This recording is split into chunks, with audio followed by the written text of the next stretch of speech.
Muy buenos días, estimados estudiantes. Les pregunto si no hay ningún inconveniente por grabar esta clase. Si alguien no está de acuerdo, por favor manifieste.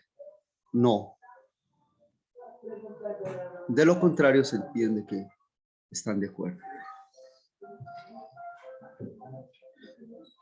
Bueno, muy bien, entonces continuamos con la grabación y en este momento nos disponemos a compartir pantalla para el desarrollo de nuestra clase. ¿Qué tenemos para el día de hoy? Para el día de hoy tenemos una cultura llamada Mesopotamia. En su programación está, miraremos dos culturas anteriores, nomás miraremos Mesopotamia y Grecia, que son de vital importancia. El resto nos extenderíamos mucho. Perfecto, entonces, ¿qué sucede con la cultura mesopotámica? Es la primera cultura en la historia de la humanidad como tal, ya como cultura, como un pueblo que desarrolló unas artes, una literatura, un tipo de sociedad que se postergó a la posteridad. Han habido muchos puntos en la historia que sirven de inicio de un avance.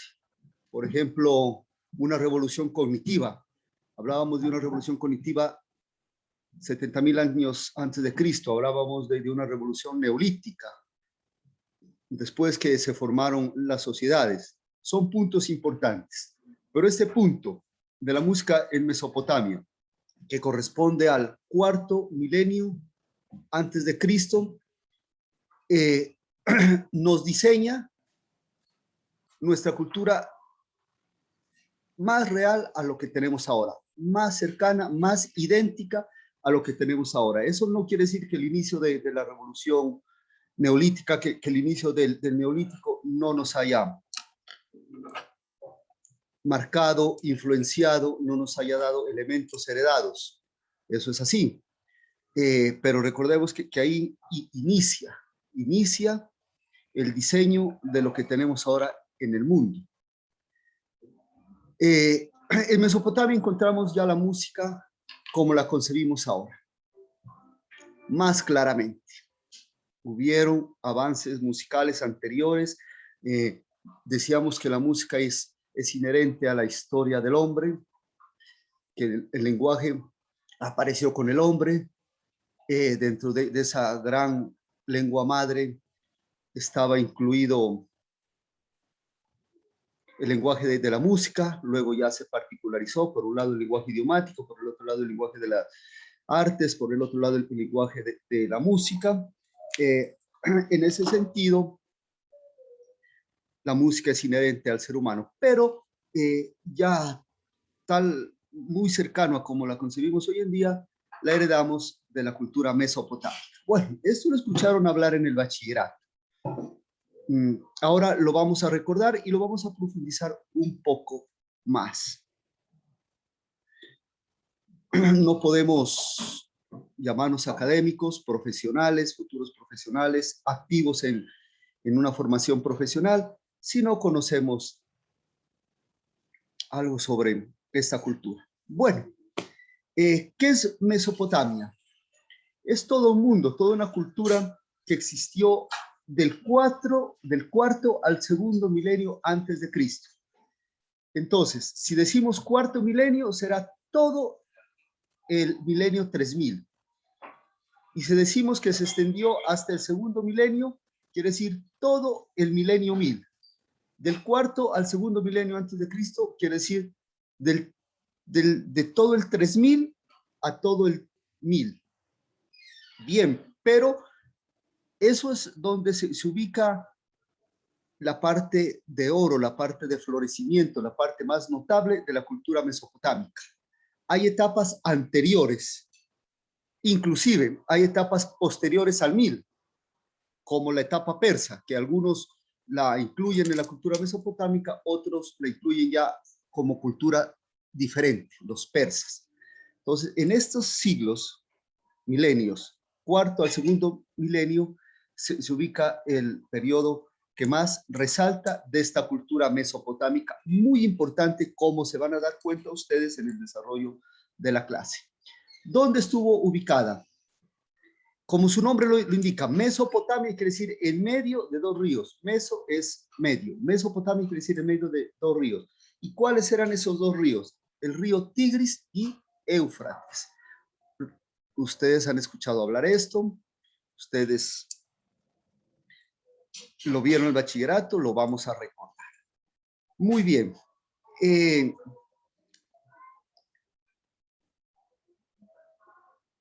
Ese espacio de tiempo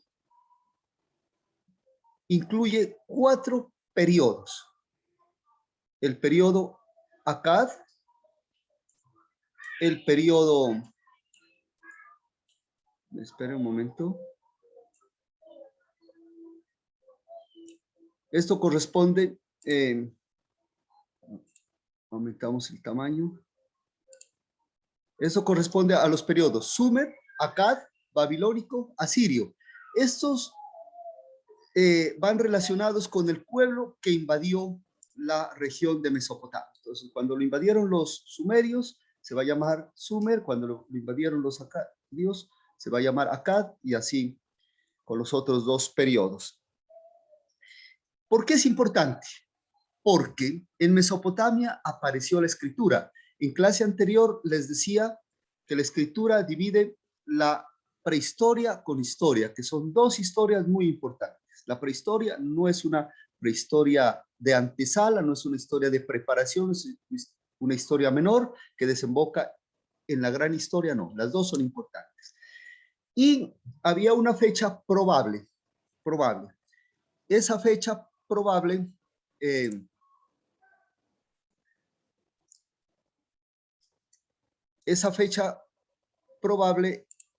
¿dónde se la ubica? Le pregunto a alguna persona, ¿quién quiere participar con ese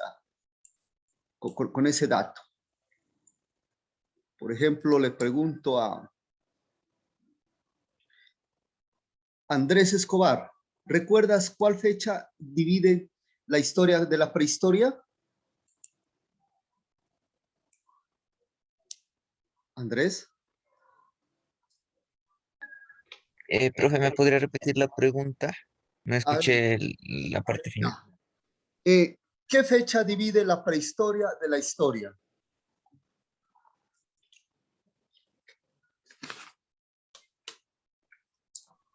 No, la fecha no recuerdo bien. Recuerdo que era por un motivo de utilización como de herramientas de la aparición del Homo habilis. Entonces, les sugiero muy respetuosamente a todos y también a Escobar revisar las diapositivas que les envío, ¿no? Entonces, corresponde la división entre historia e historia. ¿Quién le quiere ayudar? Profe, ¿no era por la escritura? Exactamente, por la aparición de la escritura. Y la escritura se la ubica aproximadamente en 3500. Las fechas no son exactas. Y si nos vamos más atrás en nuestra historia, un milenio, 2 milenios, miles de años o millones de años, las fechas se vuelven aún más imprecisas, ¿no? Bien, entonces se la ubica, nosotros la ubicamos en el 3500 años antes de Cristo, 3500, pero puede ser 3300 hasta 3100 años antes de Cristo. Ahí se divide la prehistoria de la historia. Y justo esa aparición de la escritura surgió en Mesopotamia. Allá surgió la aparición de la escritura. Y por eso dice que se desarrolla en el punto 2, del cuarto al segundo milenio. Entonces estamos hablando, si es cuarto milenio, es todo el 3000.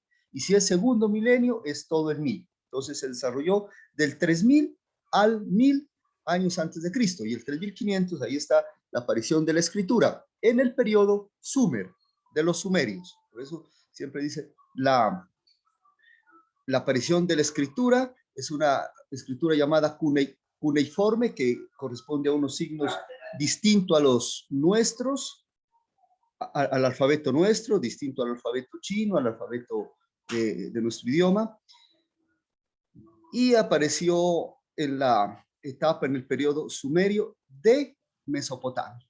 Ya nos vamos a ubicar con algunos mapas. Esto no estaba escrito en piedra, no estaba escrito en mármol, estaba escrito en tablillas planas de arcilla, donde los mesopotámicos escribieron sus datos, sus historias, plasmaron su cultura, son tablillas de arcilla. Muy bien.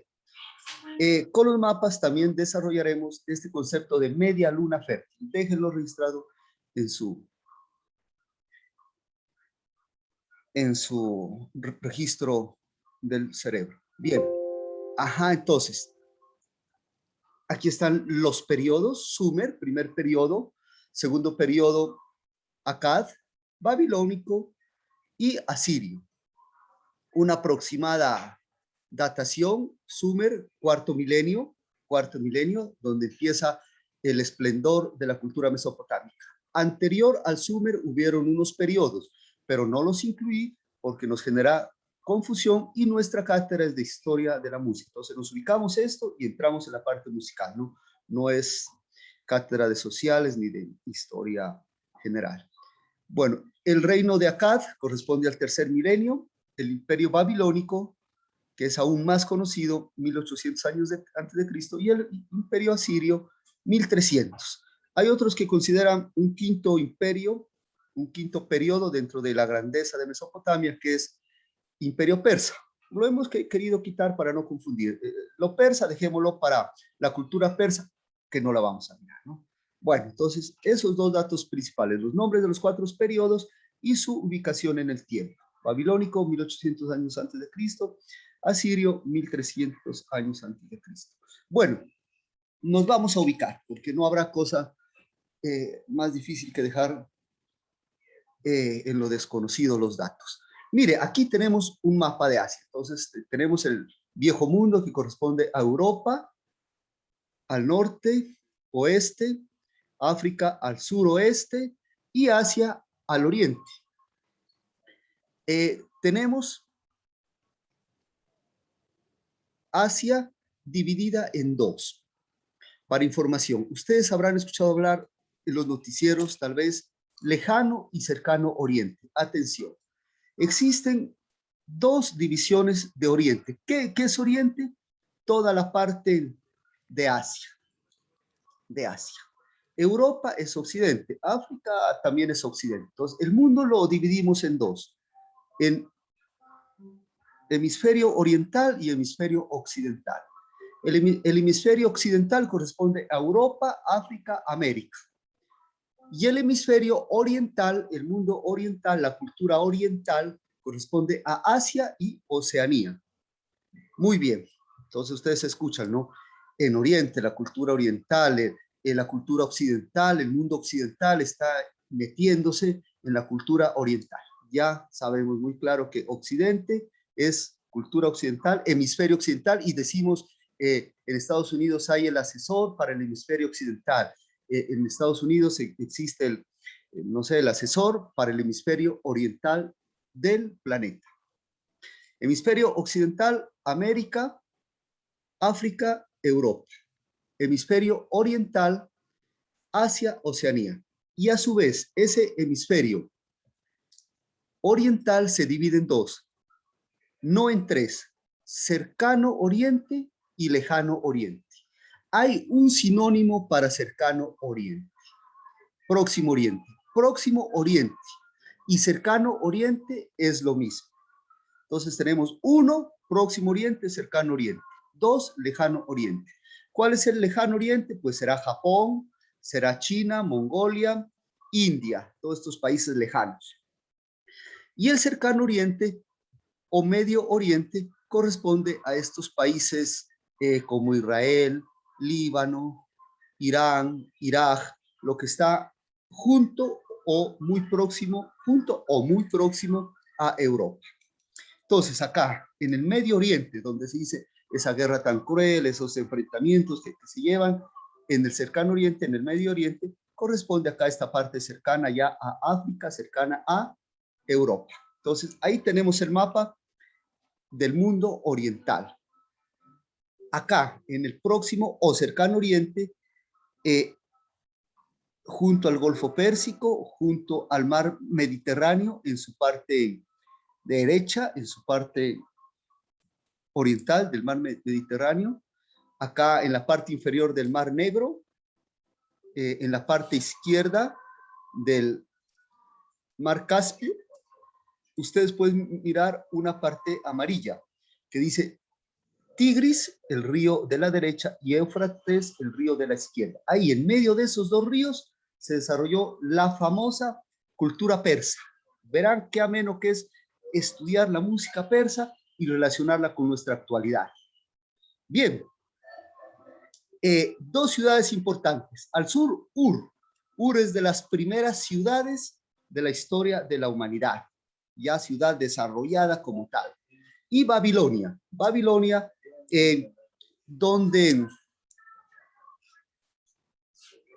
existió la Torre de Babel, recuerdan el dato bíblico, que el hombre quiso llegar al cielo, pero esa cuestión de llegar al cielo no fue tanto como una cuestión arrogante frente a Dios, sino también artística, porque como lo veremos en la última diapositiva, si ustedes quieren ver el cielo más poético, el mejor cielo, pueden irse a Bagdad, y Bagdad queda en esta parte.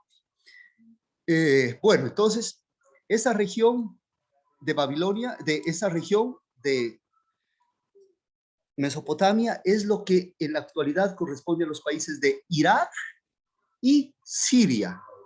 Lo que es Irak y Siria, parte de Siria, es lo que fue Mesopotamia. En esta parte también se dice que estuvo ubicado el paraíso terrenal. Entonces, hablábamos en clase anterior que nuestros orígenes, nuestra cuna evolutiva está en África, al sur, en el Valle del Rif. Y decimos ahora que el paraíso terrenal bíblico del Génesis estaba ubicado en esta región, en la región de el Tigris y el Éufrates. Perfecto. También ahí en esa parte se ubicó una de las 7 maravillas antiguas. Hay 7 maravillas modernas, nuevas, y 7 maravillas antiguas de la humanidad. Ahí están los jardines colgantes de Babilonia, en Babilonia, que eran unos jardines hermosos. Esos jardines con la historia desaparecieron y por los años 90 del siglo anterior, 1990, el presidente de Irak, Saddam Hussein, mandó a reconstruir no solo los jardines colgantes de Babilonia, que es una de las maravillas del mundo, sino mandó a reconstruir, rediseñar, abrir, volver a construir los grandes museos de la cultura mesopotámica. Museos que con la invasión de Estados Unidos fueron arrasados, robados, destruidos. Toda esa cultura que recuperó Saddam Hussein, se la robaron, la destruyeron, la hicieron pedazos, se llevaron cosas, se llevaron oro, desafortunadamente. Bueno, ahí está ubicado.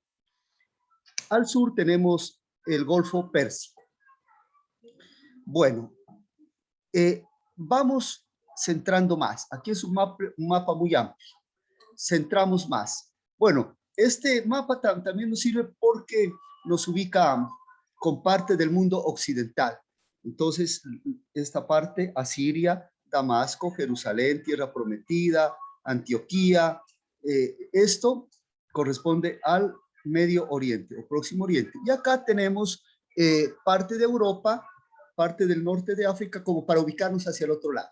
Nos ubicamos hacia el lado de Europa, de Asia, ahora ubiquémonos hacia el lado de Europa. Aquí tenemos el Mar Negro, Italia, al otro lado tenemos Grecia, luego esta parte que dice Asia Menor, Turquía, y volvemos, mire, está el Mar Mediterráneo, que empieza en España y va a terminar acá, y va terminado al lado de Siria, Antioquía, Jerusalén, que es Israel, y acá.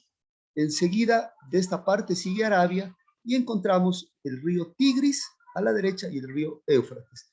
Toda esta parte central corresponderá a Mesopotamia y aquí el Golfo Pérsico, el mar Rojo, aquí entre Egipto y Arabia. Entonces, ubicamos, para que no se diga dónde será esa cultura, en qué parte será en China, en India, será en Europa, la estamos ubicando en el mapa. Más, nos cerramos más, ya no ese mapa panorámico, sino nos cerramos más. Lo volvemos a mirar aquí, ya con los países. Les había dicho que esto corresponde a Irak y Siria. Miren, alcanzan a ver los dos hilitos, aquí a la izquierda, el Éufrates, y a la derecha el Tigris. Y la ciudad de Bagdad en esta estrellita. Ahí en medio de esos dos ríos está ubicada la cultura mesopotámica, donde se dice fue el paraíso terrenal. Y ya ubicamos mejor. Mire, Siria, Líbano, al norte de Israel, conocido por Jerusalén. Jerusalén es la ciudad donde convergen tres religiones. Jerusalén es la ciudad sagrada para los judíos, para los cristianos y para los musulmanes. Tenemos acá Egipto, tenemos Jordania, tenemos Arabia Saudita, Irán, Irak, Golfo Pérsico, Kuwait al sur, que ese fue el motivo de discordia con Irak. Un cuento completamente diferente a como lo plantea Estados Unidos. No es que Irak en los 90 invadió groseramente a Kuwait por robarse el petróleo. Eso es falso, no fue así, fue al contrario. Estados Unidos metió cizaña con Kuwait para aprovecharse del petróleo de Irak, según los expertos. Muy bien, entonces ahí está. Entre estos dos ríos estaría ubicada la cultura mesopotámica. Ya está más delineada. Turquía,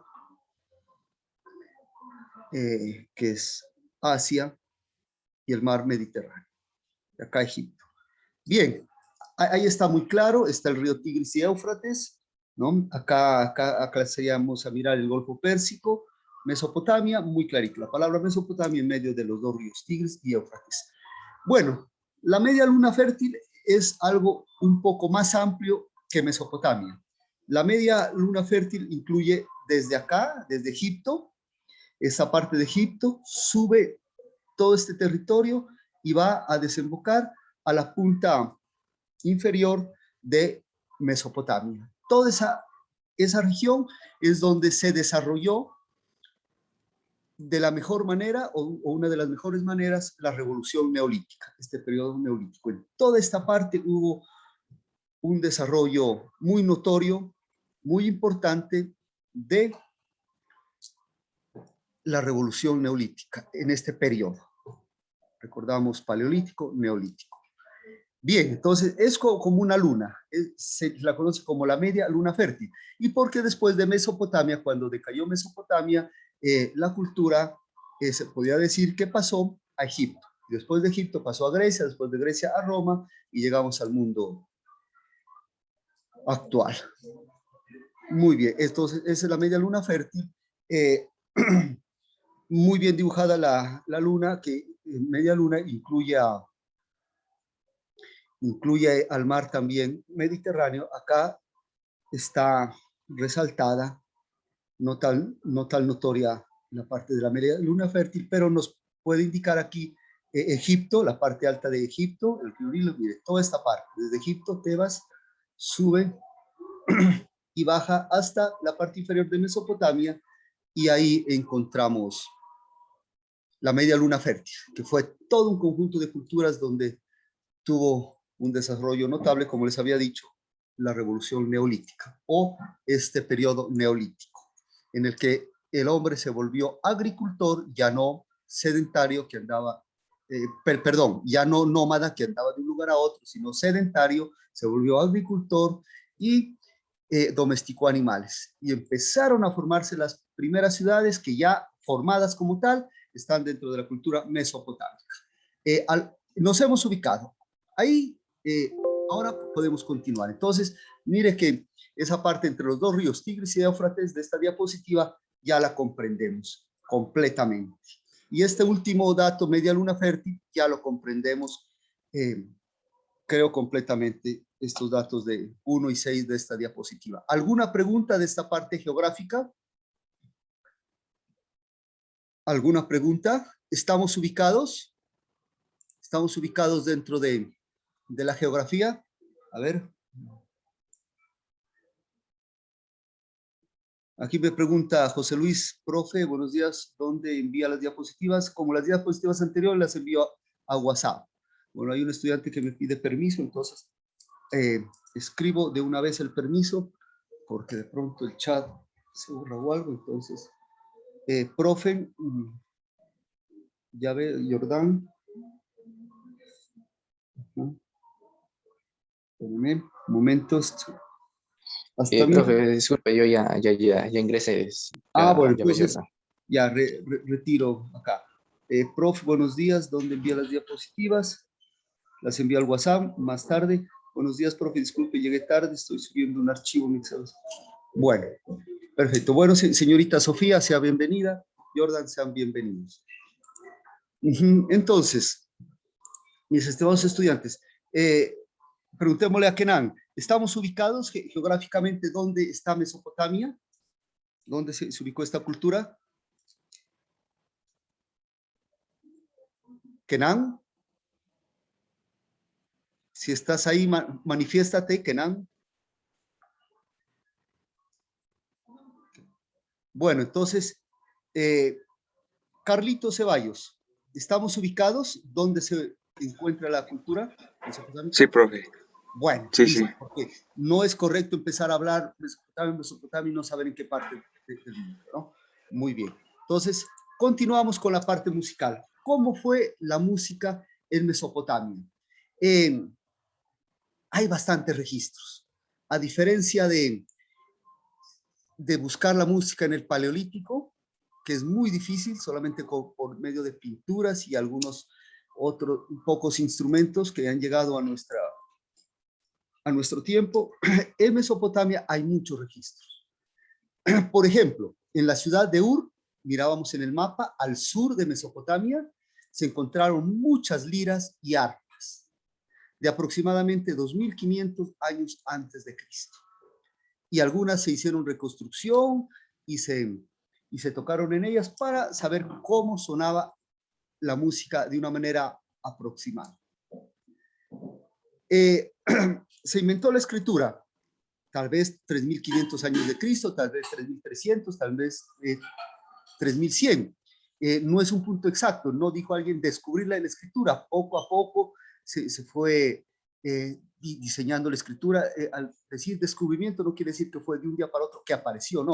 Poco a poco se fue diseñando. Algunos van a considerar tal época como ya un sistema real, otros van a decir no, en ese momentico no se lo puede considerar real, esperemos otros añitos para decir sí, aquí ya es un sistema de escritura como tal, entonces podemos poner 3500, otros van a decir no, ponemos 3100 que está más estructurado.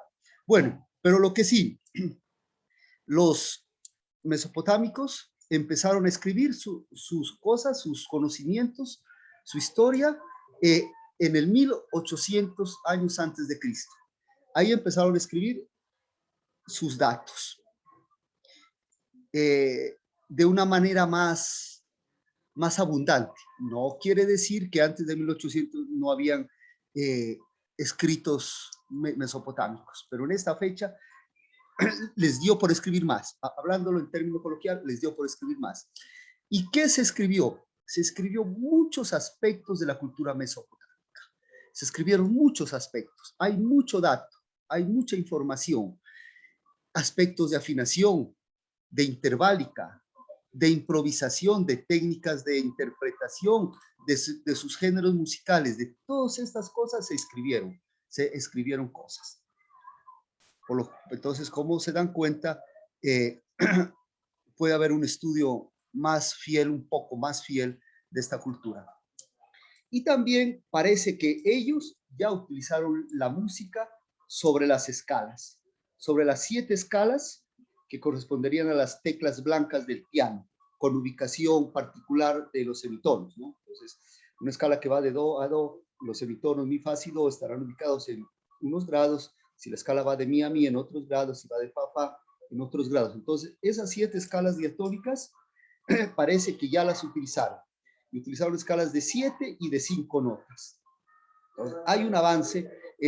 La música en Mesopotamia estuvo muy avanzada. Al final de esta diapositiva vamos a hacer una conclusión que es muy importante.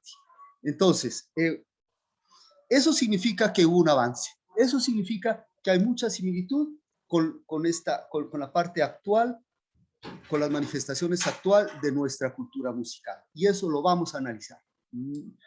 Les doy datos, pero eso tenemos que empezarlo a analizar. El músico ya se especializó. Ya hubieron la división del trabajo. La división del trabajo es un tema que lo trata el materialismo histórico, o sea, Carlos Marx, la división del trabajo. Pero de las primeras cositas que podemos hablar sobre la división del trabajo, o sea, especialización. Unos realizan este trabajo, otros realizan este otro trabajo. De las primeras cosas que podemos hablar de la división del trabajo es en cuanto a la música. Ya hubo personas que se especializaron en hacer música.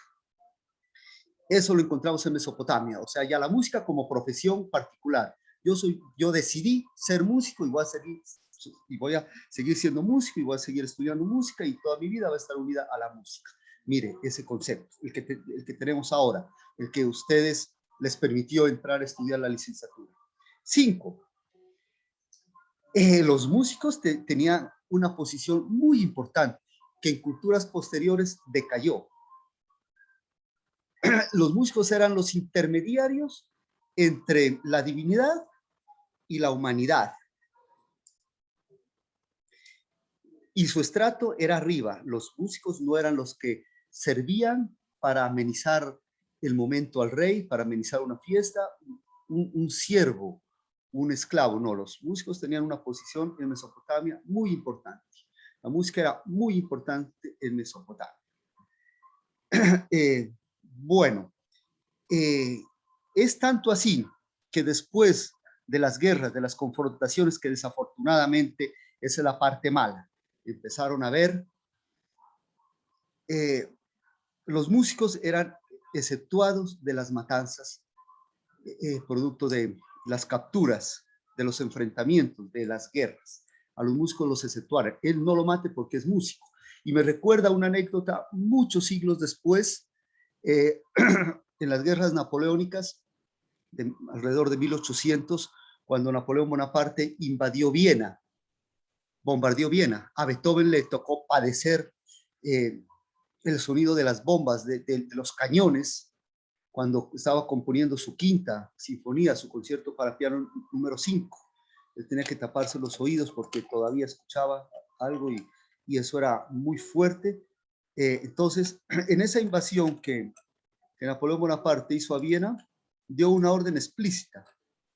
La casa del músico Joseph Haydn, de Haydn, el padre de la sinfonía, esa casa no se la toca. Napoleón Bonaparte, francés, cuando invadió Viena, Austria, dio la orden explícita de que la casa de Napoleón Bonaparte, la casa de Joseph Haydn, del músico Joseph Haydn, no se debe de afectar, no se debe de tocar. A propósito de este punto 6, los músicos eran exceptuados de las matanzas, producto de las contiendas. Bien, y el uso de instrumentos de lengua simple y de lengua doble da a entender que nos ilustra que la música en esta cultura tuvo un avance muy significativo.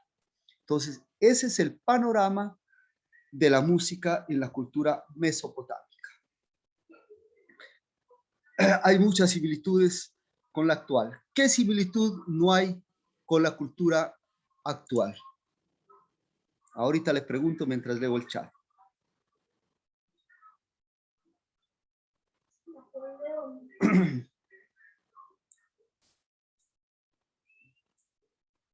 Ya, no hay problema, Kenan, tienes dañado el micrófono. Profe, Ajá, diga, señor. Buenos días, profe. Disculpe que Buenos lo días. interrumpa. Lo que pasa es que un grupo de estudiantes estuvimos en clases de historia y teníamos que presentar un examen.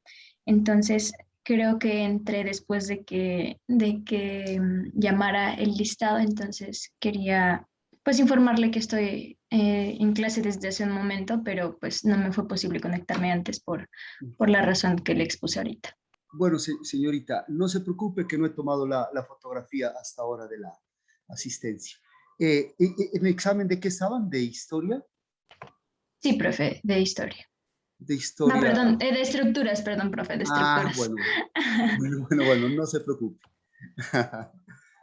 Bueno, ajá, entonces, bueno, no hay problema que nada, he leído que tienes dañado el micrófono. Entonces, ¿qué similitudes hay con la cultura musical actual?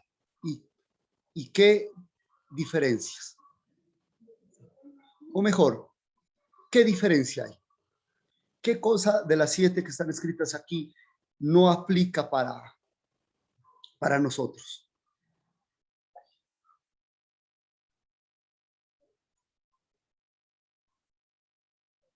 Entonces preguntamos a una personita aquí, ¿no? Entonces preguntamos a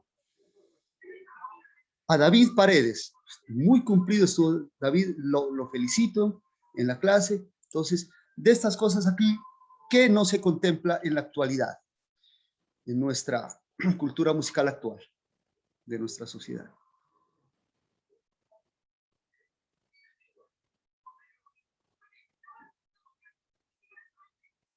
¿Cuál será? Profe, buenos días. Disculpe, Buenos ¿me puede días. repetir la pregunta? A ver, todos, atención. Estas son unas características de la música en Mesopotamia. Algunas son muy similares a las actuales. Por ejemplo, uso de instrumentos de lengüeta simple y doble. Hoy en día se usan instrumentos de lengüeta simple como clarinetes, saxofones y dobles como el oboe, el fagot. ¿Qué cosas no se dan de estas 7 en la actual música, en la actual cultura musical de nuestra sociedad?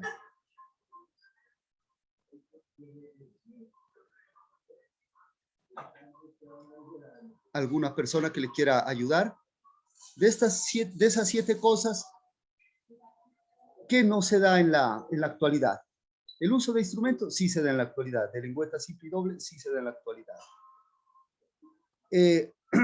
Los músicos poseían, eran mediadores con lo divino, pues no, eso no se da en la actualidad.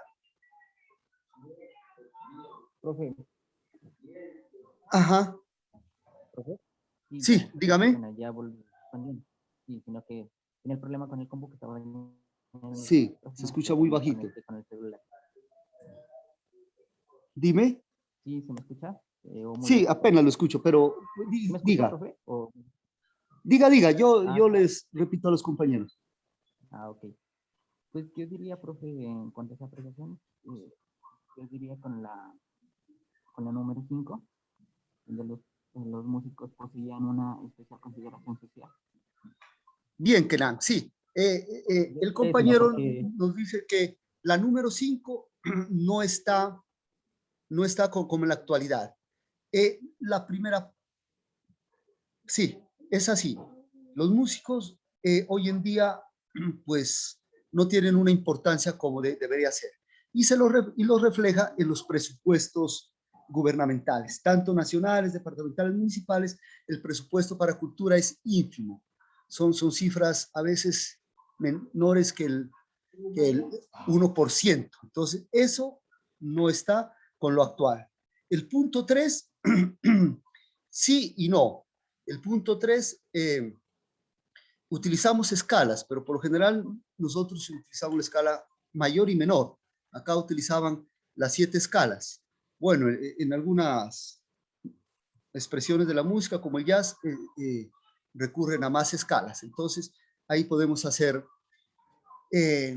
un análisis de qué llega hasta nuestro tiempo y de qué no llega hasta nuestro tiempo. Bueno, hemos analizado eso, ¿no? Entonces, continuamos con nuestras diapositivas.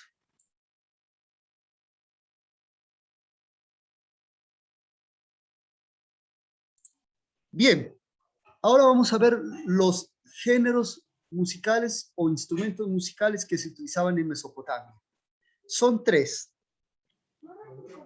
Cuerda, viento y percusión. Dentro de las cuerdas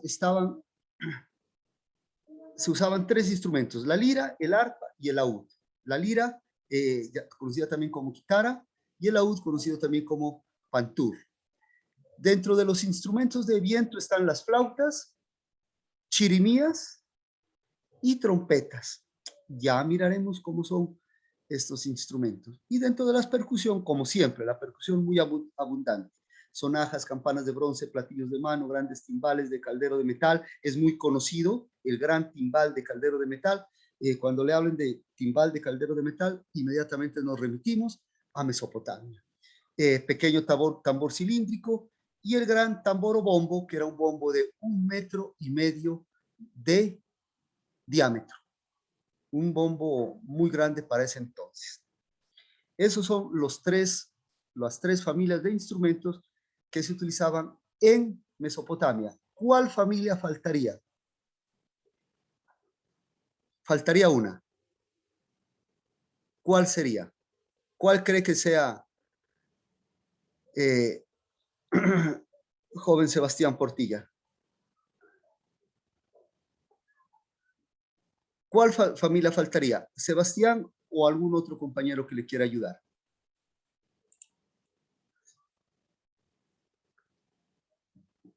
A ver. Como profe, disculpe, no escuché la pregunta.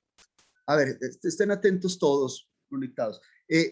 Aquí están las 3 familias de instrumentos que se usaban en Mesopotamia. ¿Qué familia falta? Aquí falta una familia que tal vez sobraba escribirla. ¿Qué Profe, familia? las maderas. Profe, oh.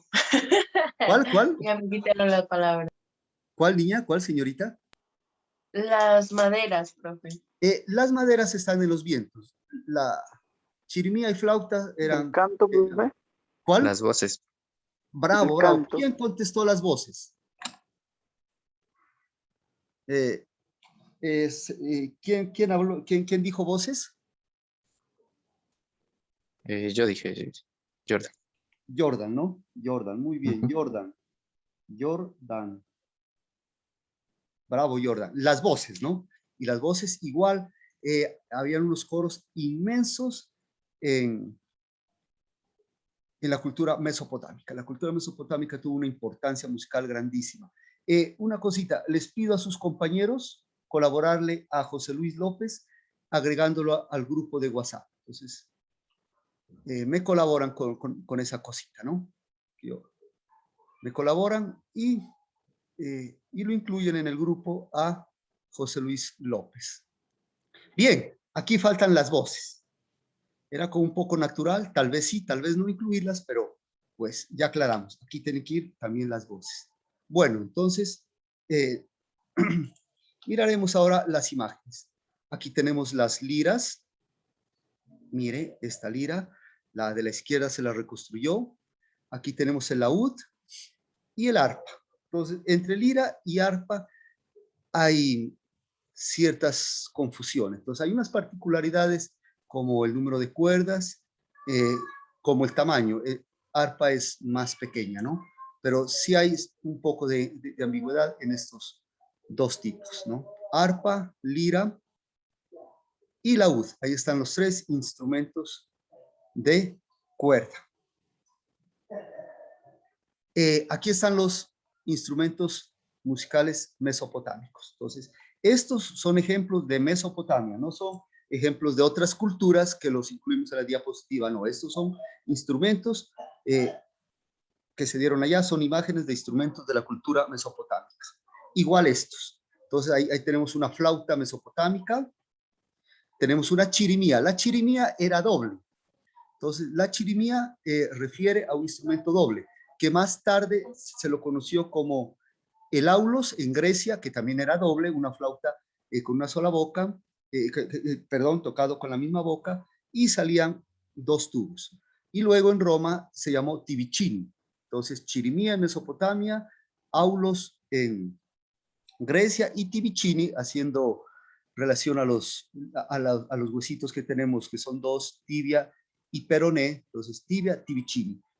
Salía de la boca una sola boca para tocar los 2 tubos, ¿no? Entonces, chirimía era doble. Y trompetas.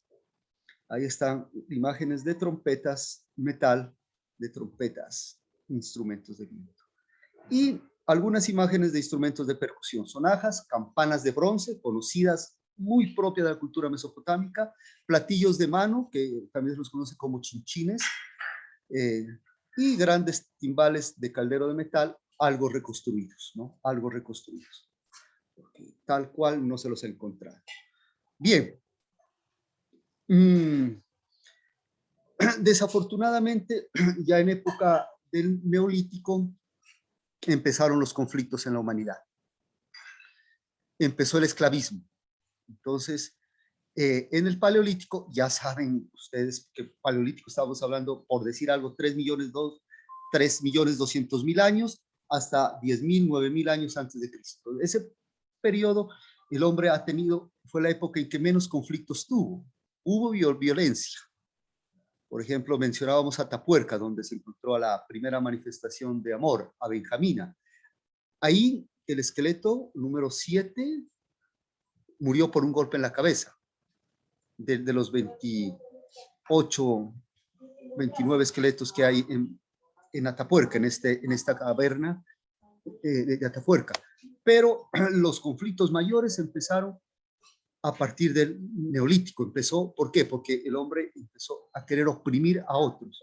Entonces empezó con el esclavismo, que después pasó al feudalismo y que después pasó al capitalismo.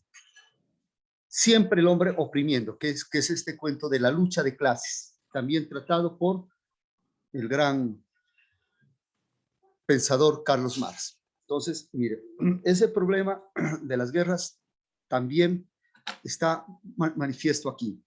Este es el famoso estandarte de Ur. Tiene alrededor de 2.600 años. Es forma trapezoidal y tiene 2 caras, la que están viendo ustedes y la otra cara del otro lado. Entonces, en una cara se manifiesta una fiesta, una cosa amena. Tenemos varias imágenes del rey comiendo y acá a la parte derecha superior los músicos tocando. ¿Sí? Pero sin embargo, bueno, hay otra cara que significa guerra. Entonces, el estandarte de paz y estandarte de guerra. Este es el estandarte de Ur, que una cara es el estandarte de paz y la otra cara el estandarte de guerra. Aquí tenemos el estandarte de guerra. Carros de guerra, gente armada, toda una actividad guerrerista. Y el estandarte de paz. Y aquí en la parte superior derecha pueden notar que hay un músico que está amenizando. Gente trabajando, el rey comiendo, eso. Entonces ahí está. Desafortunadamente empezaron las guerras en esta etapa. Igual no se sabe con exactitud la manifestación de la violencia o la manifestación de la no violencia en el Paleolítico, pero parece ser que el hombre del Paleolítico funcionó como todos los animales. Si llega a matar es por hambre, no por gusto, no por ambición. Imagínense que en la actualidad el hombre mata por envidia, mata por ambición. Los animales, si llegan a matar, es por la física hambre. Parece que así fue el ser humano o el antecesor del ser humano en el Paleolítico. Llegó a matar, pero por hambre, pero lo hacían con bisontes, con animales, porque eran cazadores de animales. Parece ser, todo esto, nada está fijo, parece ser que en el Paleolítico el hombre vivió más en paz. ¿Por qué? Porque existía la propiedad común. Todo era de todos. La naturaleza estaba al servicio del cazador y al servicio del recolector. Luego entraron los problemas con el esclavismo, ya el Neolítico. El Neolítico ya vino con estas cuestiones del esclavismo. Ya entrado el Neolítico, ya empezó a manifestarse el esclavismo. Bueno, entonces estandarte de guerra y estandarte de paz, que son las dos caras del estandarte de Ur, 2600 años antes de Cristo, ¿no? Y aquí hemos extractado el pedacito superior derecho del estandarte de Ur, estandarte de paz. Un individuo tocando este instrumento musical, un arpa. Bueno, ahora vamos a mirar el repertorio y quiero que estén muy atentos porque les voy a hacer preguntas y va a tocar tenerlas en cuenta las preguntas. ¿Qué repertorio? Me perdonan, hay un error ahí, enseguida lo corrijo. ¿Qué repertorio? Corrijámoslo de una vez. Repertorio.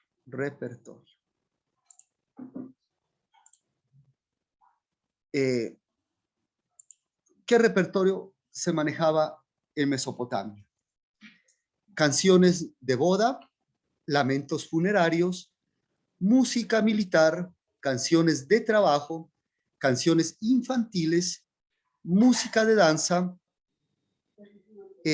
música de taberna, o sea, de goce, música de fiesta y entretenimiento, relacionada con la anterior, con el número 7, música para los dioses, ceremonias y procesiones, poemas épicos cantados con acompañamiento musical. ¿Qué es un poema épico? Un poema a un héroe o a una hazaña.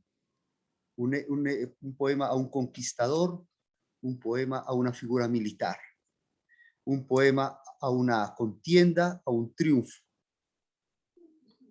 Bueno, ese era el tipo de repertorio que se manejaba. Como se pueden dar cuenta, todas las facetas sociales estaban manifiestas. En la actualidad, ¿en qué faceta de la actualidad no aplicamos música?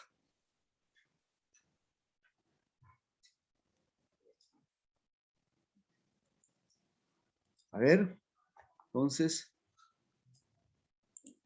leo el... Cañas. Tenga la bondad de asimilarla al grupo de WhatsApp, a la señorita Selena Rosero, por favor. ¿Está bien? Y a Carlos Ceballos, tenga la bondad de asimilarlo al grupo de WhatsApp, quien esté administrando, ¿no? Yo fui asimilado también. El grupo estaba creado ya y fue asimilado, igualmente que a mí, asimilar a la señorita Selena y a Carlos Ceballos y a José Luis López. Bien, entonces vamos preguntando y lo vamos a hacer en orden. A Andrés Escobar ya le preguntamos, a Brian Estrada, ¿qué facetas no incluyen música hoy en día o lo incluyen muy poco?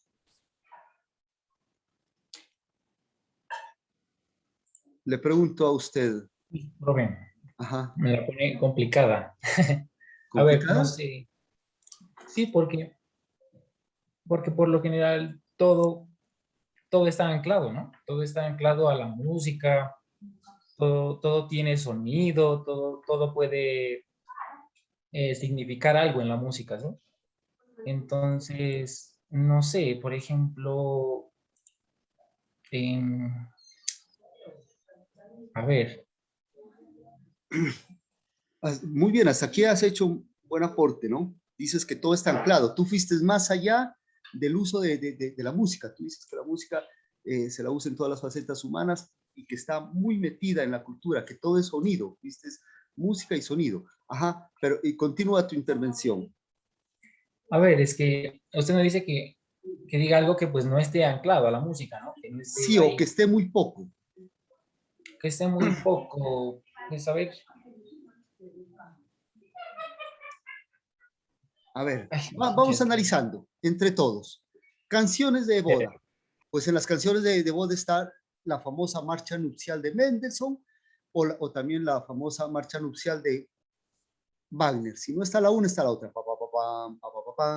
Listo. Los lamentos funerarios. En las ciudades, por lo general, se toca algunos eventos funerarios con mariachis, ¿no? Y las misas también están acompañadas. Pero quitando la parte de la misa, sino la parte funeraria del entierro, en las ciudades suelen ir a los cementerios a tocar con mariachis. En los pueblos, eso está abandonado. Hay una costumbre en muy pocos pueblos, tal vez en uno, de que la banda acompaña a una persona que ha fallecido, sobre todo cuando ha sido música. Ah, sí, Y profe, acá en Nariño es así. esa parte es muy noble, y ustedes deben pensar en esa dirección, y lo piensan, yo sé, porque los artistas somos sensibles. Entonces, una persona que nos creó el camino, ahorita en los últimos años obviamente no tocaba por cuestiones de edad, por cuestión de dar paso a otros, etcétera, pero él hizo un camino en el cual usted se integró y partió hacia arriba, porque una cosa es ser pionero y otra cosa es subirse ya en la plataforma que dejaron los otros. A ustedes no les tocó arrancar de cero. En sus escuelas de música, en sus pueblos, en sus barrios, en Pasto, arrancaron de algo que dejaron los anteriores, que a veces ignoramos. Por eso, mis estimados, nada de ingratitud con su primer profesor de música. De pronto ustedes ya estén aproximándose a los conocimientos de ese profe y después lo van a superar, pero eso no es, el mérito no es la cantidad, el mérito es el pionero tiene mucho más mérito que el mérito que puede dar la cantidad de conocimientos, porque el pionero fue un luchador, porque gestó las cosas desde cero, las creó desde cero, el otro ya llegó con una plataforma con X altura, y ahí arranqué, y vendrán otros que arranquen de una plataforma más alta que la que ustedes generen. Entonces, esos pioneros que se fueron por gratitud, por nobleza, hacia ellos, tal vez escuchen, tal vez no escuchen nada, nadie lo sabe, pero por gratitud a los que él quiso, a sus familiares, se debería acompañar. Entonces, unas pocas bandas en el departamento, tal vez una, tal vez dos, tienen esa costumbre de despedir a sus músicos con banda. Bueno, entonces, eso está un poquito descuidado, ¿no, Brian? En los pueblos. Sí, ahora Bien, entiendo, profe. eso. La música militar, hoy en día, pues en los batallones solo son las bandas de paz o las bandas de guerra, que para mí es la misma cosa, ¿no? Banda de paz o banda de guerra, pero no hay bandas militares. La banda Guardia Presidencial sí es una banda militar con instrumentos, clarinetes, saxofones, tubas, etcétera, ¿no? Pero, por ejemplo, en el batallón, Batalla de Boyacá en Pasto, no existe una banda musical, existe una banda con percusión y cornetas, ¿no? Y liras, bueno, aumenta liras, ¿no? Canciones de trabajo, ¿qué me dices? Sigue, Brian, has hecho un buen aporte, sigue participando tú. ¿El trabajo está acompañado de música o no en la actualidad? Y con este cuarto termino con Brian y le pregunto a otra persona. ¿Tú qué dices, Brian? ¿En el trabajo está incluido la música? Cuando la persona está trabajando, ¿se incluye la música? ¿Se le da un espacio importante?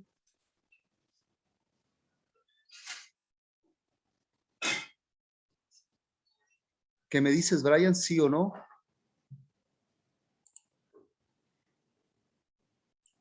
Brian. Parece que sucedió algo con Brian Estrada, ¿no? Preguntamos a... Profe. Ajá, diga.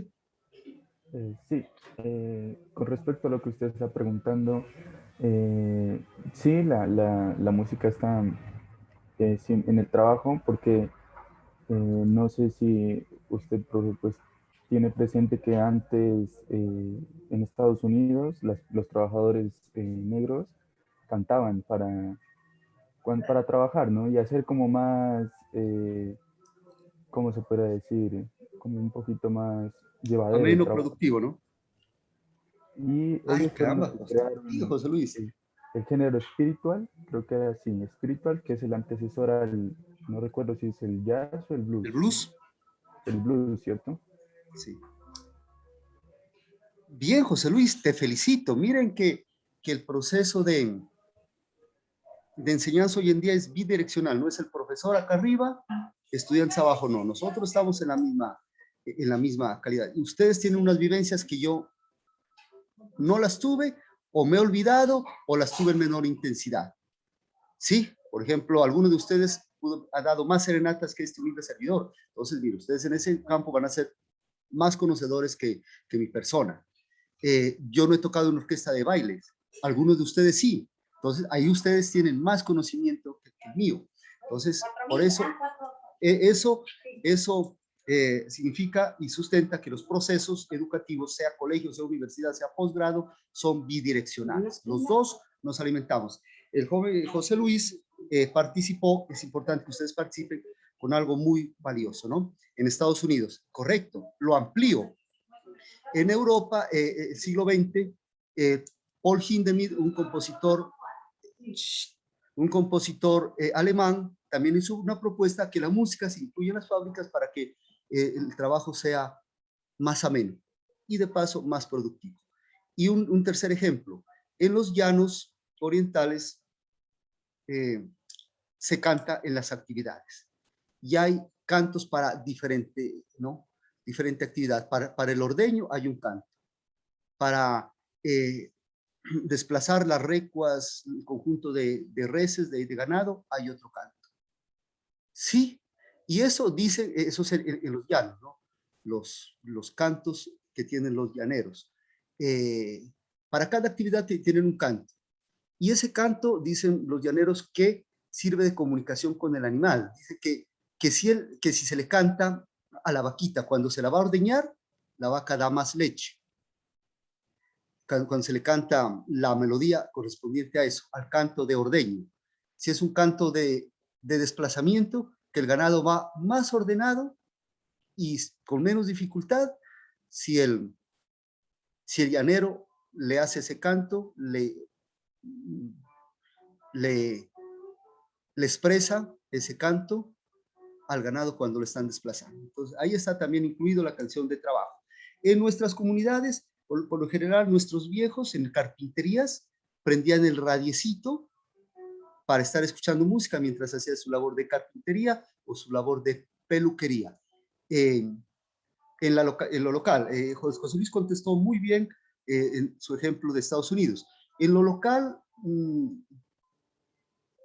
pues en algunas actividades no. Por ejemplo, en las tiendas ya casi no se escucha, ¿no? A veces en los supermercados colocan algo de música, ¿no? En las tiendas no.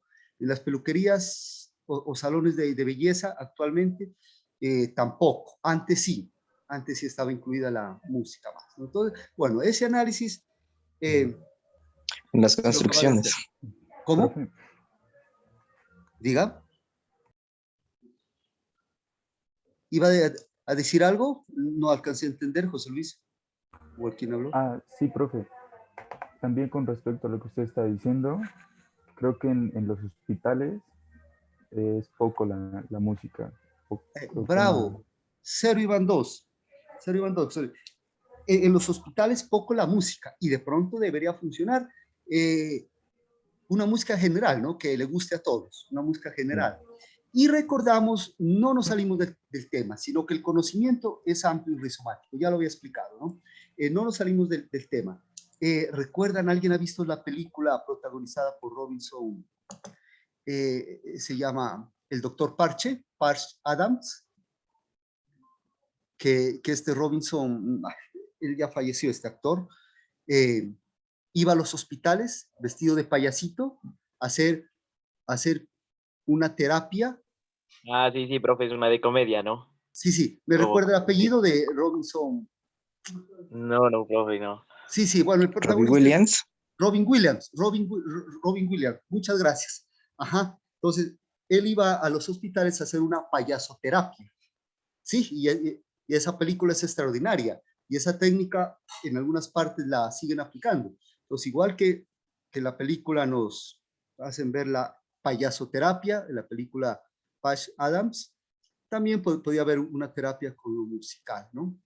Y, por ejemplo, cuando la banda departamental en diciembre, antes de pandemia, iba al ancianato San José de Pasto a tocar en Navidad, pues ese era otro cuento. La gente se revivía, literalmente se revivía, porque allá encerrados, bueno, de pronto música en sus piecitas, pero música en vivo, nada. Llegaba la banda departamental y les tocaba un concierto, entonces yo lo remitía al pasado y ese momento que tal vez ellos tristes y tanto gusto por la vida, les revivía. Entonces, aplicación de la música. Hemos analizado estas cositas. ¿Algo más? Sí, profe, ¿me escucha? Sí. También, profe, he mirado que muchas cirugías, por lo general a músicos que le hacen, son cirugías en el cerebro, ¿no?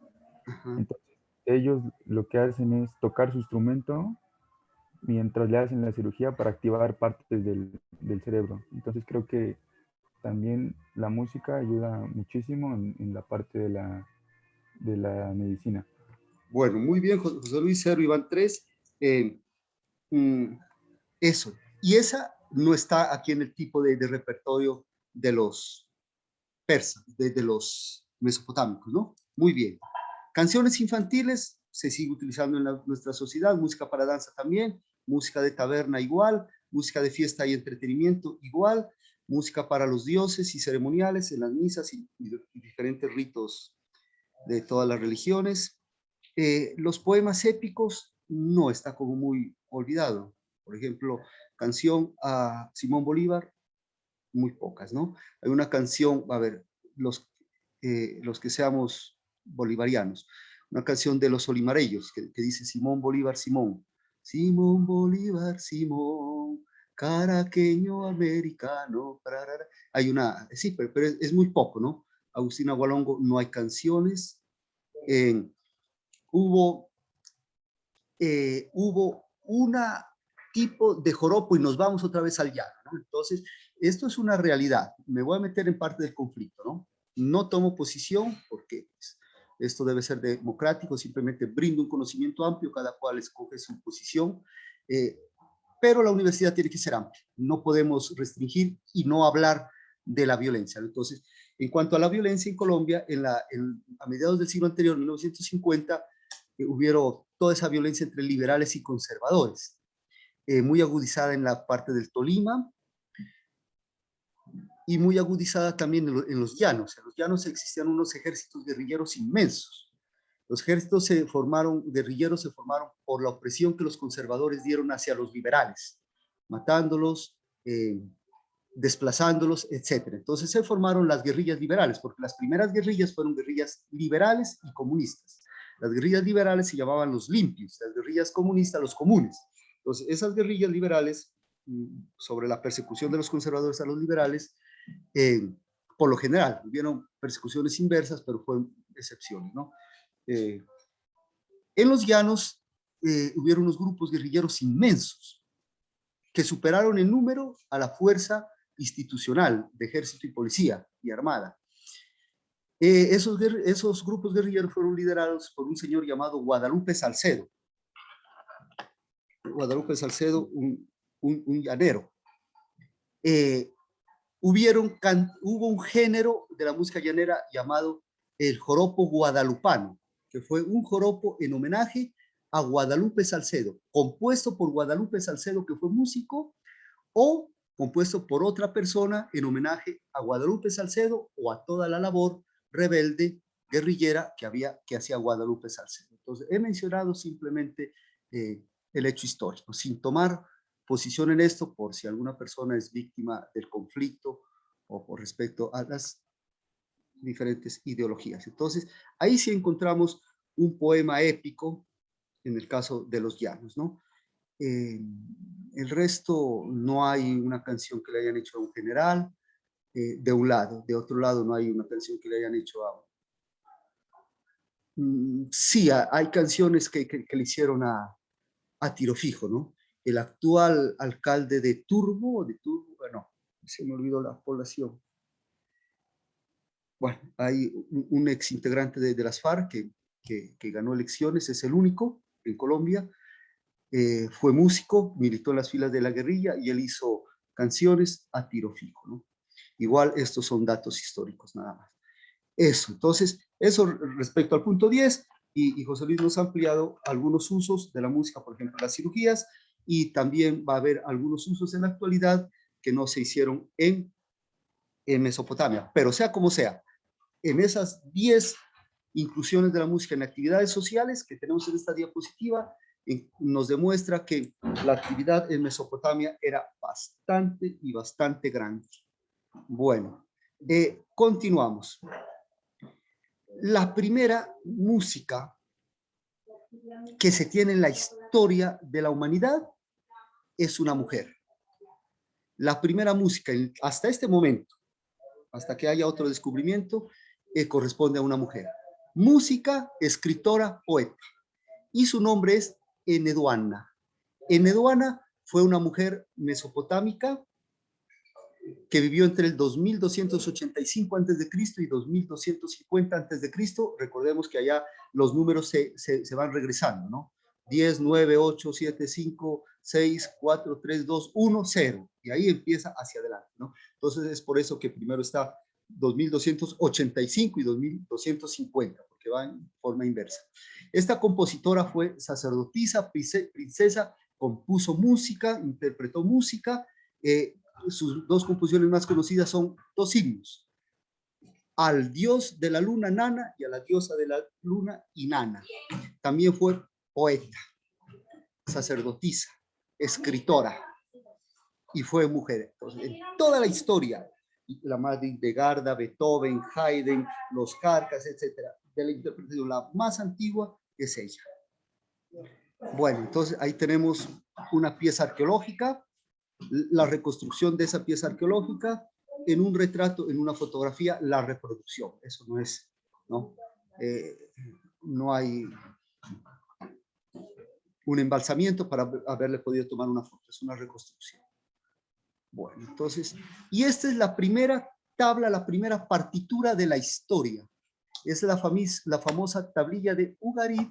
Es un himno anical a un personaje, un personaje llamada Nikal, ¿no? Diosa de la fertilidad también, y ese himno corresponde a 1400 años antes de Cristo. Entonces, la escritura la descubrieron en Mesopotamia, y ahí aparece la primera escritura musical. Esa es, por decir algo, la partitura más antigua. Ugarit es una ciudad costera en la parte del mar Mediterráneo, en la parte oriental del mar Mediterráneo. Rápidamente podemos ir aquí al mapa, ¿no? Entonces, Ugarit está ubicada en esta parte, aquí cerca a Tiro, cerca a Jerusalén, ¿no? El mar Mediterráneo, en su parte derecha, o sea, en su parte oriental, sobre la costa está esta población de Ugarit, ¿no? Ahí se encontró esta partitura y es la más antigua, ¿no? Entonces, los signos no son signos de la grafía actual, pero sí describen música. Hay una línea de la parte central más arriba, hay unas dos líneas horizontales. Eso está dividiendo. En la parte superior está el texto del himno y en la parte inferior están los signos que describen la música. Y esa música se la reconstruyó.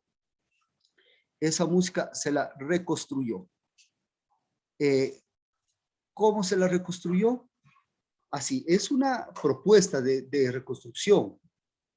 Es una propuesta. Pudo haber sonado así, o pudo haber sonado diferente, o pudo haber sonado de una manera cercana. Entonces, vamos a escuchar dos versiones de esta música. De la primera partitura, del primer escrito musical que data de 1400 años antes de Cristo. Entonces, esperemos que carguen y escuchamos.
Bueno, acaban de escuchar ustedes el registro, tal vez, de pieza más antigua de nuestra historia, para tener una visión panorámica musical en el tiempo. Entonces, por favor, recuérdenla para sus participaciones.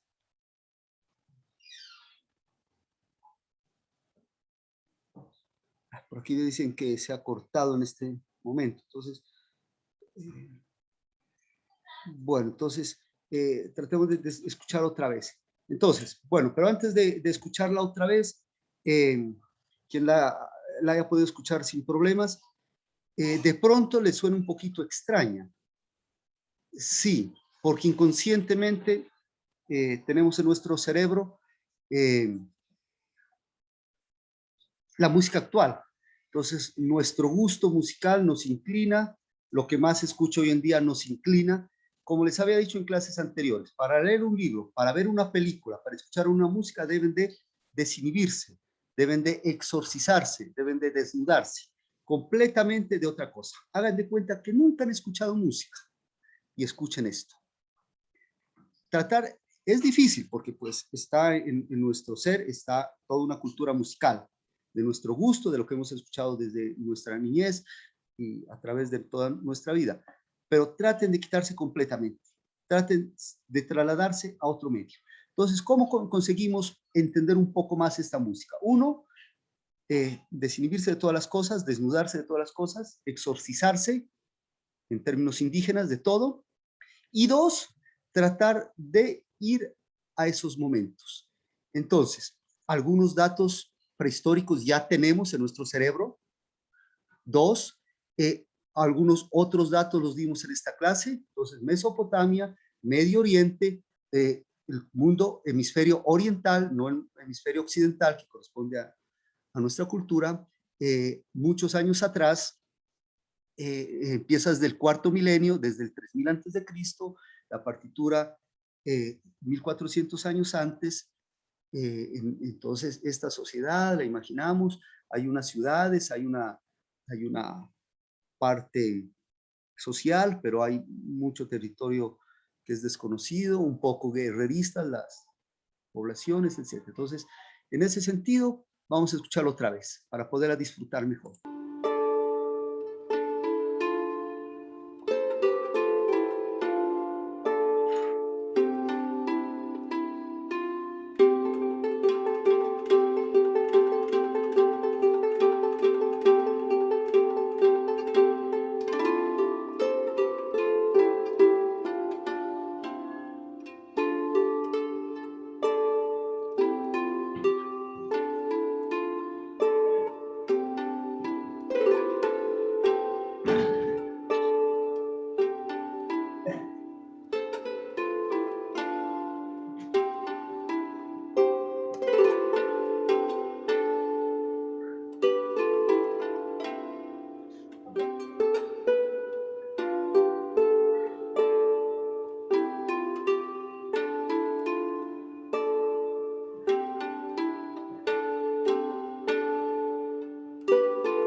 Bueno, espero que por cuestiones de la real conectividad en Colombia se haya escuchado mejor. Entonces, continuamos con sus participaciones. No sé, quisiera preguntarle, quiero preguntar a Selena algo sobre esta pieza, donde media sus criterios musicales con sus conocimientos que hasta aquí hemos desarrollado en la cátedra. Selena. Profe, qué pena. Le pido una disculpa. Lo que pasa es que mi internet está muy malo y me está sacando muchísimo de la clase y no me fue posible escuchar la obra. Bueno, entonces vamos con Dayana Yela. Hola, profe, buenos días. Buenos días. Bueno, pues a mí la obra me parece bastante como, pues personalmente a mí me tranquiliza, me relaja, es como que sí me transporta. No estoy segura de la época, yo sé que usted no la ha dicho, o sea, pero sí es como que me transporta a un pasado muy pasado y me conecta como con lo que sentían en ese entonces. Y no sé, pues a mí me tranquiliza, me relaja mucho, además de que me parece hermosa. No sé, cerré los ojos y es como que me tranquilizó, me Muy sacó de bien. este mundo en el que estoy ahorita.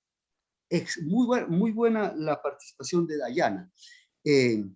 Dice, marca una diferencia con este mundo, la parte final de su intervención marca una diferencia con este mundo actual, tan convulsionado, allá un poco más tranquilo, ¿no? O bastante más tranquilo, ¿no? Marca una diferencia. Ella había logrado una audición más objetiva porque dice que se trasladó al momento. Lo que yo les digo, separarse, desnudarse, exorcizarse y trasladarse acudiendo a los conocimientos que se tenga a esa época, ¿no? También ella nos decía una música que genera tranquilidad. Sí, es una música mucho más tranquila. Des en cuenta el tutucheo, o sea, la forma como tocan es más suave, es muy suave esa música. El ataque, me refiero al ataque. Entonces, el ataque ya no significa una música más tranquila, en cierta forma más bella, ¿no? Más artística para mi forma de ser. Y sé que Selena es una niña muy juiciosa, no pudo contestar, Dayana me dio una participación muy valiosa, entonces, haciendo homenaje a estas dos señoritas, haciendo homenaje a la parte femenina de la sociedad, sí se nota que es una música con harto enfoque femenino, porque es muy delicada. Se nota que esa música en Mesopotamia, partiendo de la música que miramos, la primera escritora, la primera poeta, la primera música, que se tiene referencia a la historia, sí se nota que esta música tiene un carácter, tiene, disculpen el ruido, tiene mucho componente femenino. No es una música machista, sino que tiene mucha participación del enfoque femenino. ¿Sí me hice entender? Sí, profe, una pregunta. Ajá. Pues, verá, yo me confundí porque a mí me había dicho un profesor que para referirse a una mujer que estudia música también se le llama músico. Y ahorita, pues, lo miro a usted que se refiere a la primera música de la historia como música, no como músico. No Sí. sé cuál sea la forma correcta. Eso es todo un cuento. Recuerde que en Bogotá hubo todo un debate político porque unos decían que se debe primero mencionar a las mujeres, señoras y señores, otros que si se dice hombre, al decir hombre está incluido hombre y mujer, otros dicen que se debe de decir el médico, la médico, otros dicen que se debe decir la médica. Entonces, eso es todo un debate. Entonces, para mí, más que lo uno o lo otro, es pues generar reales espacios justos, equilibrados a lo uno y a lo otro, ¿no? Entonces, por ejemplo, de nada se serviría de decir la música, la médica, si en mi alma está una discriminación, está una visión machista, ¿no? Entonces, ir un poco más allá. Sí, la terminología puede ayudar, pero es más, en la parte escrita se utiliza arroba, ¿no? Arroba, porque dicen que en arroba, ahí en la arroba está una O y una A. Entonces aquí escribo arroba en el chat. Entonces dice que se debe escribir musi, M-U-S-I-C y arroba, para que ahí esté leído músico y música a la vez. Bien, pero entonces eso lo dejamos ahí porque no sé, no sé. Entonces tocaría consultar a un tratadista de la lengua, a ver cuál, o a un sociólogo para ver cuál de las dos cosas funciona mejor, ¿no? Bueno, entonces escuchamos ahí un arpa escuchamos en la grabación. Bien, entonces eso es una versión de esa primera partitura, de ese himno anical. Y ahora escuchamos una segunda versión un poco más occidentalizada, como más, digamos, en conciliación. Y es la siguiente.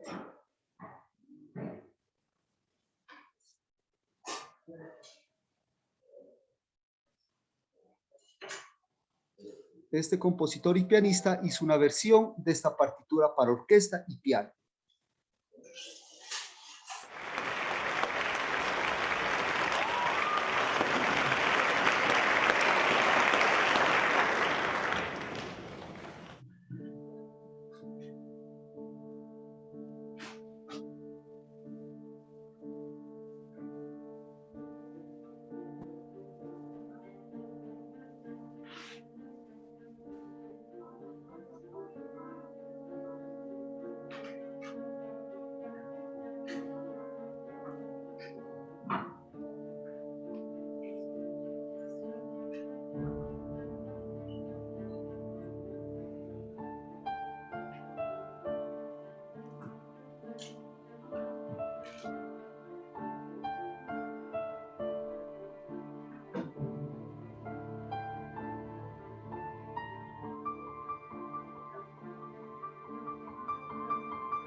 Bueno, entonces,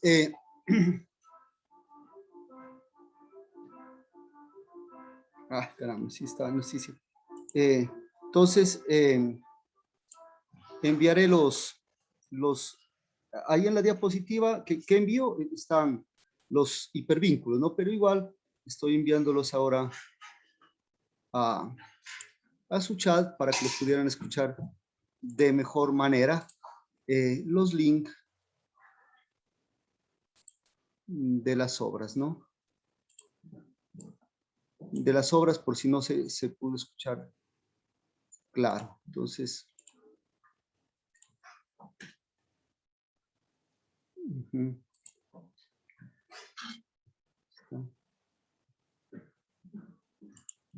espérenme.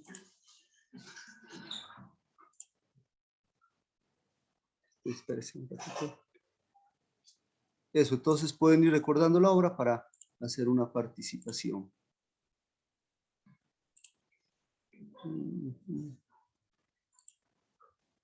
Ay, ¿qué pasa?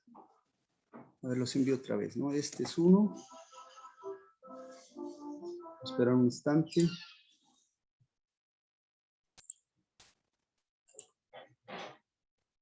Y este es el otro.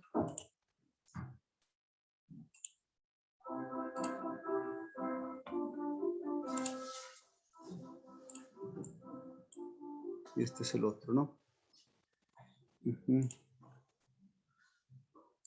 Ahí los envié, igual en las diapositivas.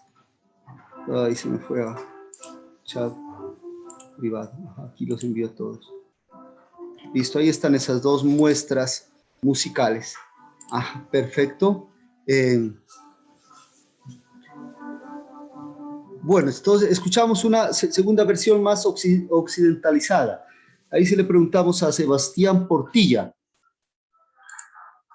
¿Alguna opinión sobre la versión que acabo de escuchar? Sebastián.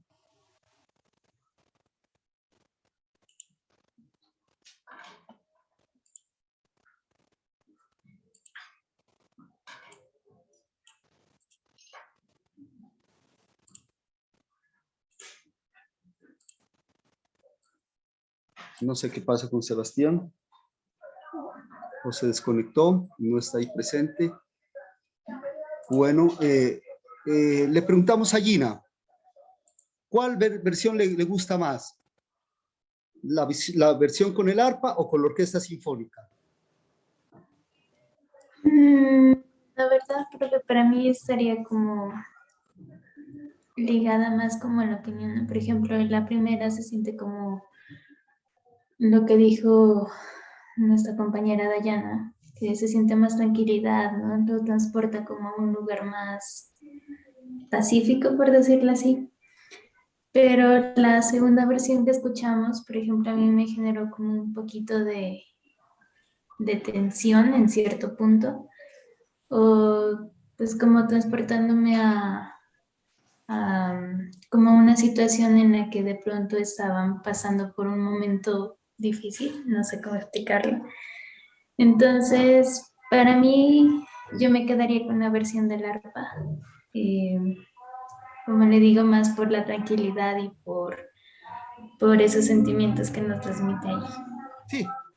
Sí, no es mala la versión de orquesta, pero la otra es más real, ¿no? La otra, como usted, su persona lo acaba de decir, nos traslada más allá a Mesopotamia. En cambio, la versión de orquesta como que nos amarra más al mundo actual. Bueno, entonces continuamos. Ya tienen conocimiento ustedes, cuando empezaron esta clase eran unas personas, ahora son unas personas diferentes que han progresado en pro, porque tienen más conocimiento, su visión es más amplia. Mira que nuestra visión por lo general estaba circunscrita a un lugar, una que otra obra que tocaban ustedes de carácter internacional, pues son muy jóvenes. Ahora se nos va ampliando el mundo musical. Ya vimos una música con visión paisajista en el Paleolítico, ¿sí? Con grito, con manifestación de gritos, y ahora una visión de la música de Mesopotamia que corresponde al cuarto, al segundo milenio, no siglo, sino milenio antes de Cristo, como hacían música ya, todo se va ampliando. Ahora, el conocimiento rizomático amplio, también lo debemos tocar desde el cine. Entonces, esta parte es extraordinaria, esta parte de hay muchos sitios, o sea, para que uno quisiera conocer en el mundo, no solamente de edificios grandes, no solamente de grandes avenidas o de mar, etcétera. Por ejemplo, conocer Tanzania, esta parte donde fue la cuna de la humanidad, tiene su encanto. Conocer, así sea en la actualidad, después de la devastadora invasión de Estados Unidos a Irak, debe ser extraordinario, porque Bagdad, toda esta región, fue supuestamente donde se ubicó el paraíso terrenal, y es una cultura extraordinaria. Allá, en Mesopotamia, en Bagdad, en toda esta parte de Irak, Siria, se escribieron las 1001 noches. en esa parte. Es una cultura hermosa. En esta parte estuvieron ubicados los jardines colgantes de Babilonia, que es una de las maravillas del mundo. Es hermoso. Y allá el cielo de Bagdad es el cielo más poético, más bello de la humanidad. Tanto que se dice que Alá, Dios, de vez en cuando se pegaba sus escapaditas del cielo, de allá, del lugar donde él vivía, a Bagdad, para poder apreciar ese hermoso cielo. Eso dice la leyenda, que parece que en el cielo de Bagdad se ven los ángeles. Si usted quiere ver los ángeles, vaya a Bagdad, la capital de Irak, y ahí en el cielo, en ese cielo sí los puede ver los ángeles, lo que en otro cielo no los pueda ver. Obviamente esto es poético, ¿no? Bien, entonces hay una película italiana que la protagoniza y la dirige Roberto Benigni. ¿Quién es Roberto Benigni? El mismo de La Vita Bella, que creo que todos la hemos visto. Se llama La tigre y la nieve y traduce El tigre y la nieve. Es una película de amor que se desarrolla en Bagdad. Empieza en Irak, empieza en Italia, pero se desarrolla en Bagdad. Es una película del 2007, su estreno fue el 2 de febrero del 2007. Excelente fotografía, o sea, excelente imagen. Disculpe, la película es del 2004, pero se estrenó en el 2007. Y el guión es de Roberto Benigni, la dirección es de Roberto Benigni, pero el guión también es de Vincenzo Ceramo. En esta película, La tigre de la nieve, que es una historia de amor extraordinaria, un amor desinteresado, entregado, hay una escena en la cual el protagonista,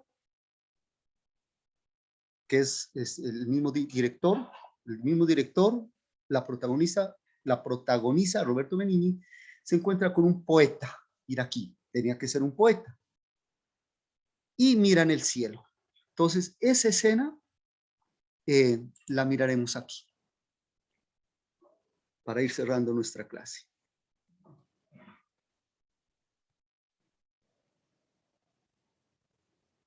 Impara proprio nulla. Lo sai, Entonces, ahora... Vittorio le parlava proprio di questo quando mi ha chiesto perché sei tornato a Baghdad. Allora le ho raccontato la 351esima notte. Te la ricordi? No, ma le sai tutte in 1001. Dimmi la 406. La 406 è quella del poeta italiano con la scarpa rotta. Le 1001 notte, che bellezza. Mamma mia, che cielo. Il cielo di Baghdad è il guanciale del mondo. Sembra che sparino angeli.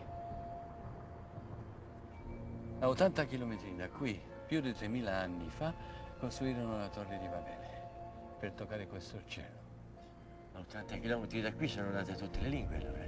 Da quando hanno voluto toccare questo cielo non ci si capisce più. Una leggenda islamica dice che ogni tanto Allah scende sulla terra perché ha nostalgia di rivedere la volta stellata da sotto. Guarda, millenni di saggezza e guarda che roba, ma non si impara proprio nulla. Lo sai perché si fanno le guerre? Perché il mondo è cominciato senza l'uomo e senza l'uomo finirà. Sì.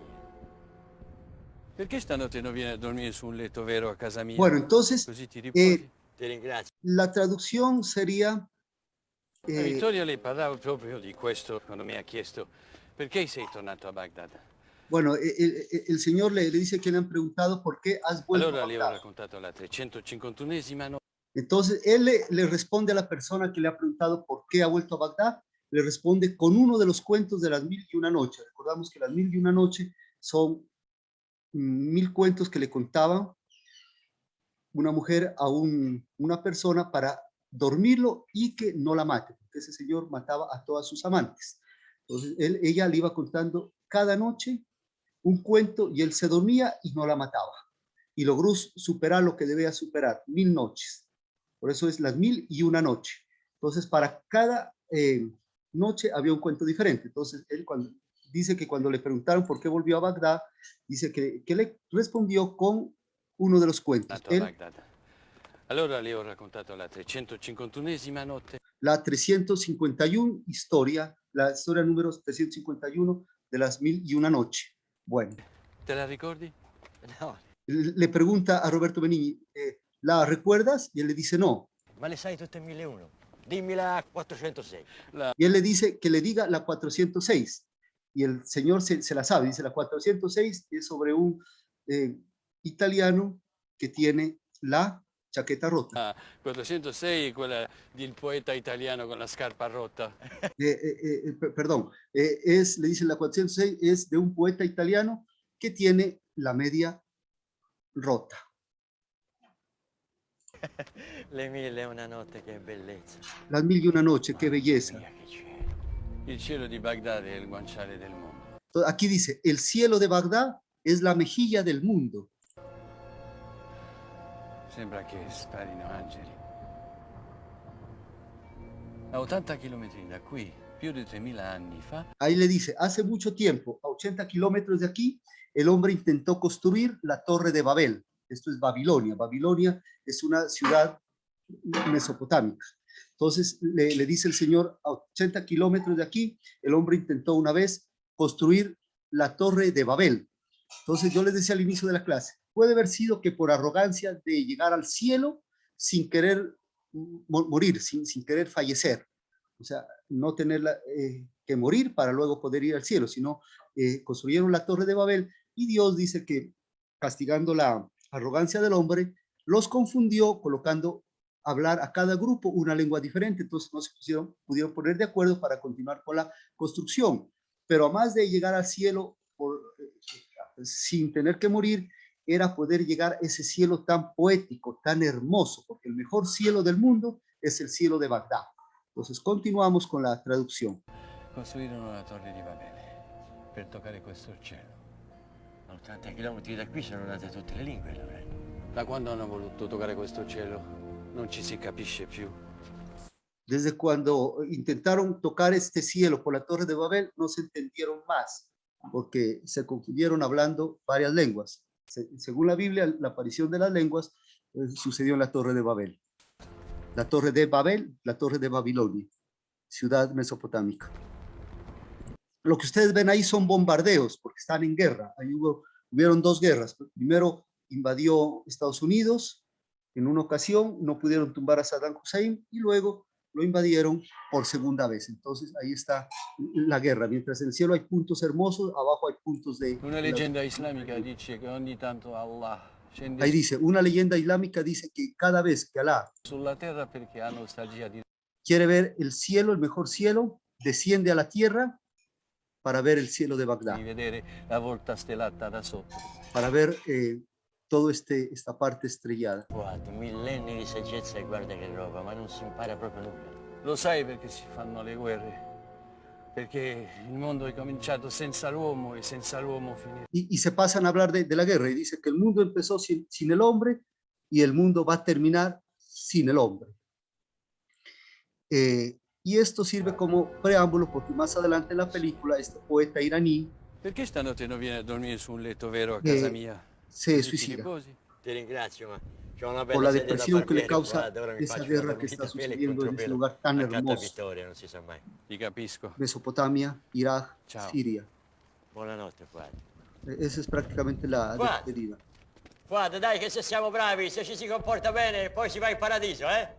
Dopo di noi, Attilio, non c'è nulla.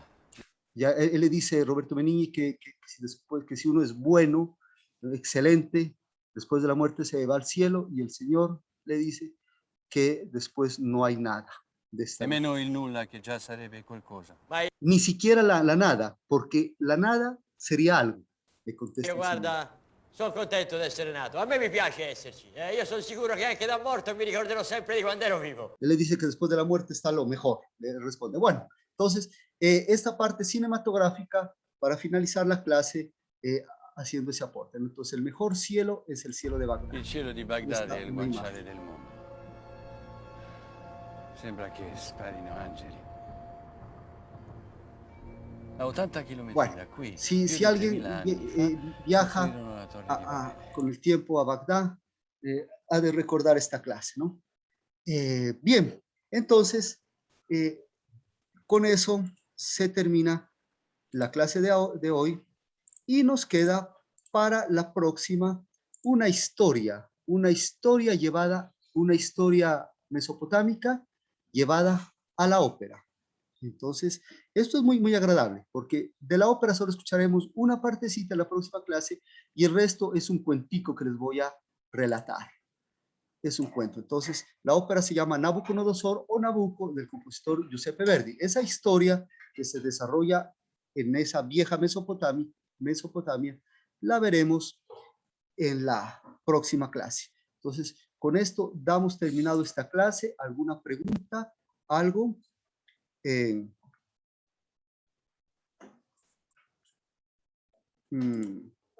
Me dispongo a tomar fotografía de estas clases.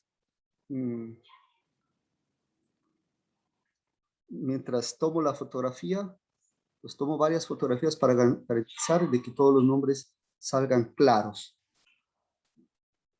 Porque por la inclinación pueda que un nombre no llegue a ser.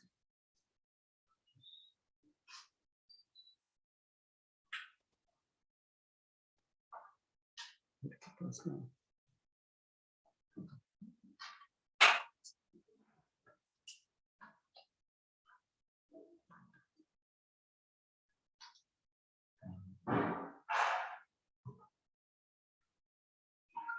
¿Alguien de ustedes estuvo en Puerres el día de ayer?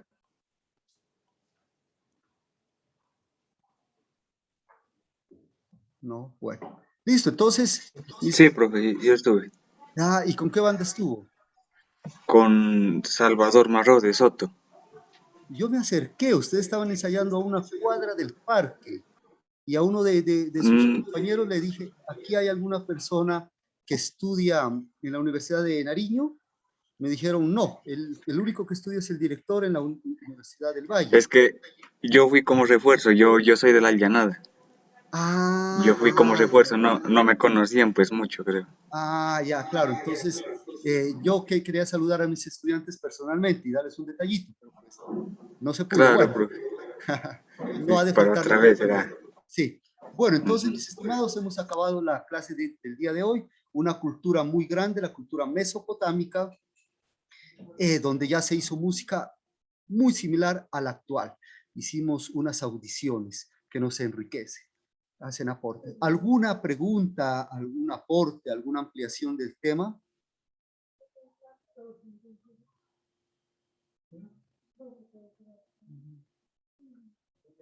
Nada. Bueno, entonces sus participaciones fueron válidas. Entonces, no les he enviado la tablita que les pedí el favor que la llenen porque de pronto se olvidaban. Entonces, las envío hoy para hacerles acuerdo hoy y para recibirles el día de mañana en la próxima clase. Entonces, como hoy, mañana nos vemos, ahí todo está fresquito, hoy les envío esa tablita que les pido que todos, absolutamente todos los que están en la clase y los que no están, me la llenen para tratar de cuadrar el horario sin alterar, sin presionar absolutamente nada. Todo de manera fluida y de manera amena, ¿no? Bueno, entonces, si no es más nada, me despido. José Luis, ¿qué me dice? Sí, sino que no sé si no enviaron el link del grupo o no sé cuál sea el grupo, porque no. Por favor, no ¿quién está administrando? O si no, envíeme, voy a escribir el teléfono y yo los agrego. Envíeme una solicitud de este teléfono, mire, 315-88, a este WhatsApp, 88-88-716. Me envían a este número todos los que quieran ser asimilados y yo los asimilo. Muchas gracias, profe. Bueno, con todo gusto. Muchas felicidades. Que estén bien. Muchas gracias, profe. Hasta Bueno, luego. Hasta luego. Hasta luego, profe. Gracias. Hasta luego. Gracias, profe. Hasta luego. Hasta luego, profe. Gracias, profe. Hasta luego. Luego Byron, hasta luego Jordan.